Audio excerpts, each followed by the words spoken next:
Welcome to Setting the Table, the chefs of Best Fest. Today, I'm sitting with Chef Djamil Bah-Traore of House of Bah.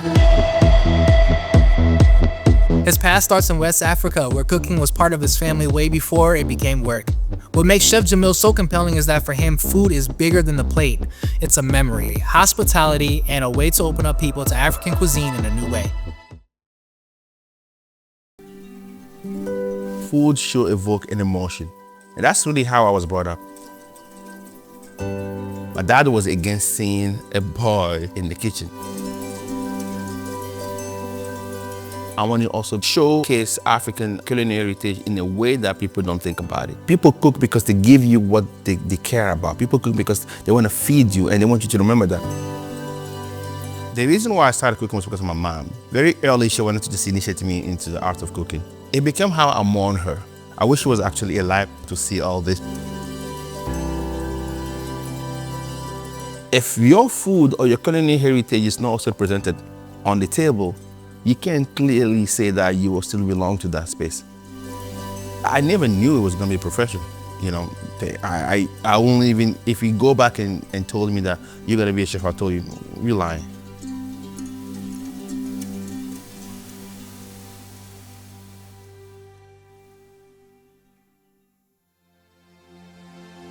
I was born in Togo, or West Africa, country called Togo. It's just right next to Ghana, but my folks are from Mali. My great-grandfather on my mother's side learned how to cook with the German and the French through colonization. So he passed that down. So my mom was like, you will not be the exception. You will learn how to cook. So I come from a patriarchal community and family. In fact, every time my dad comes home, I have to run away and not being in the kitchen. It became how I mourn her, because she passed away in 2005, 2 years after I got here. So cooking became how I mourn my mom. You know, it was just more like, hey, remembering her and then also cooking. Before I started going to school, being that I come from an ex-French colony, so I read Jacques Pepin's book, right, The Apprentice. I read the French version. That really, cemented my desire to become a chef.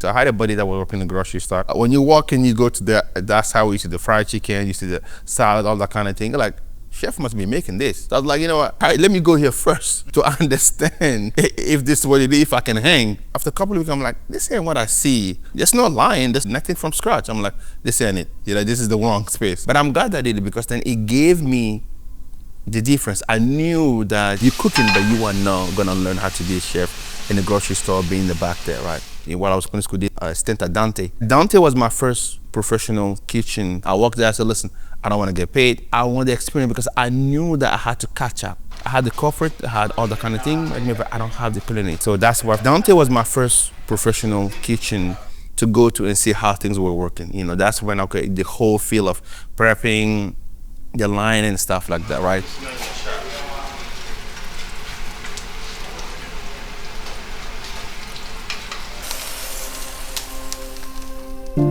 For the kind of work that I do now, the pivot came after COVID.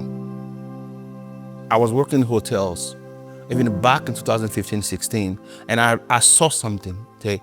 I felt the disparity between what I call cultural affirming cuisine. Started with the folks from India that were staying at the hotel that I was working at, and then they wanted to have something close to their home. So I was like, listen, India, Africa, Asia, I can mix something up, spice profile-wise. So I just made something for them. I went and then just did a spice blend, just a curry, and then made something for them, and then they loved it. I created a problem, because he came back with his friend and another friend, and then they're like, listen, I love what I'm getting, but I want something more like this. But my food and beverage director came down and said, this is not my menu, don't do this thing. I knew that I needed to just free myself completely to really just do this thing. So I dropped everything off and I was driving a car, because I just wanted to have a small income which will give me, because you still have to earn something. Park a car, a yellow car, walk out with a chef uniform going to school. Like, people say, is it crazy what's going on with him? But that's kind of how I was able to just go to school, because I knew then that this is the thing that I want to do when I'm 90. Cooking just gave me some kind of happiness. Then I was like, listen, this thing is really, really coming to me. I need to just figure out if I want to really do this, and I don't want to regret not exploring it.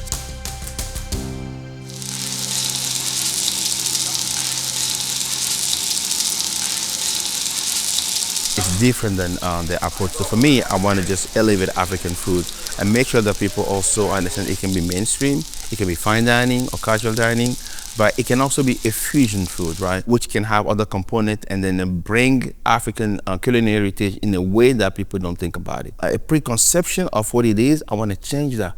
Especially with the African cuisine, there's a lot of unknown, a lot of misconception, and we need to change the narrative. Seeing a lot of Michelin chefs, the newest one at least, are Afrocentric chefs. So like finding people are catching up. That's what I'm trying to just also give Omaha, that kind of perspective and that kind of opportunity to taste food that has that passion to it. This is where I wanted to change that. This is where I decided that my work will have to be about making sure that this become mainstream, to correct the mistake National Geographic made, and then the bias that we have overall about what it, at the time was African cuisine. Even as you talk about soul food is just reinterpreted African food, right? So those are where I pull my influences from, right? I don't mean to be a revolutionary person, but really I think it's important that, especially in Omaha. Omaha is a city that has a lot of people from a lot of places. You know what I mean? So we need to be able to give everybody that opportunity. The best fest, right? The concept of it. As artists, for me, I think it's one of the coolest and best events that's gonna happen in Omaha. And then best fest an opportunity to get to continue this mission.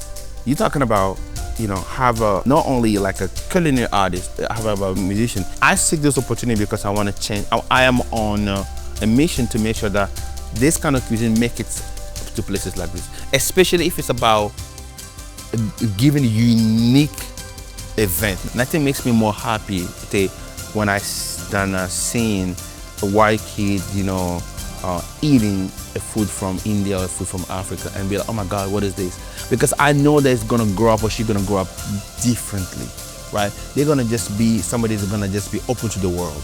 One of the things that I truly believe in this time that we are is that if you truly love somebody's food, you can't hate them.